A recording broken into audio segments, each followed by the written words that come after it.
Landscape Institute. Thanks, Paul, for joining us today. So you've chaired a session on green infrastructure and how it's central to decision making. What were the key topics or points given by the speakers today? We had three great speakers, and what they were able to illustrate is that green infrastructure, which maybe 8 or 9 years ago was not regarded as very significant, is now really at the heart of both government and local authority decision making.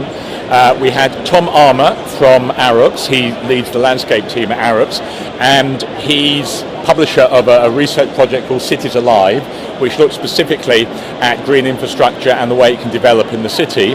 He's been working with City Hall, with the Mayor's office, on the green infrastructure section of the London Infrastructure Plan. And what was really fascinating is the fact that the Mayor of London has commissioned a whole chapter in the infrastructure plan devoted to green infrastructure. So I think what he was able to show is that green infrastructure is certainly taken very seriously within London.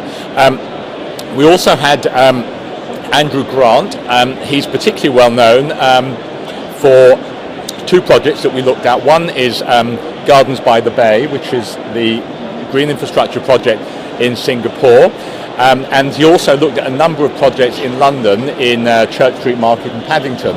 And again, what he was able to show is that for those two clients, one in Singapore, the other the City of Westminster, green infrastructure is now a very central part of the local authorities' thinking. And our third speaker was Mary Bowman, who is an architect from Gustafsson Porter Bowman, and she was talking about a number of projects, including a very large new park in Valencia. That was tied in with the coming of high-speed rail project in that part of Spain, and again she was able to show how green infrastructure, the creation of new parks, was having a major impact in the way in which that railway project was created. Yes. Okay, well, thank you very much for that. And in terms of green infrastructure, do measures need to be driven by government, both local and national, or can it be left to the private sector? I think it has to be all three. As I've already said, in London, the Mayor's office has been hugely influential in promoting green infrastructure.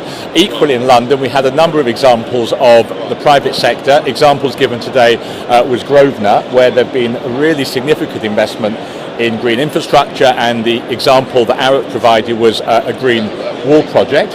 But equally, it has to come from national government, and a lot of work is being done by the government's Natural Capital Committee, which is given prominence to green infrastructure, which we haven't seen before. Okay.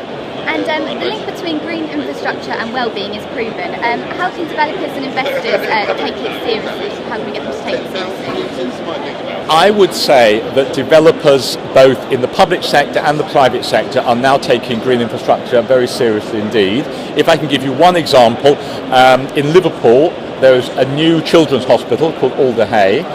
This has been developed by BDP, both as architects and landscape architects, and it's a brilliant example where a hospital has been inserted into a park. It has green walls, it has a green roof, and it also, perhaps most importantly, the view from the hospital bed is a green one. And that's part of a much wider strategy in that part of the UK, where green infrastructure, health and well-being are very intimately tied together. So there's a long way to go, but what's been really fascinating, and that's why it's perhaps worth coming to Ecobuild year on year, is we can observe an increasing interest and an increasing prominence for green infrastructure at the heart of the built environment. Okay, that's great. Thank you very much for talking to us today, Paul.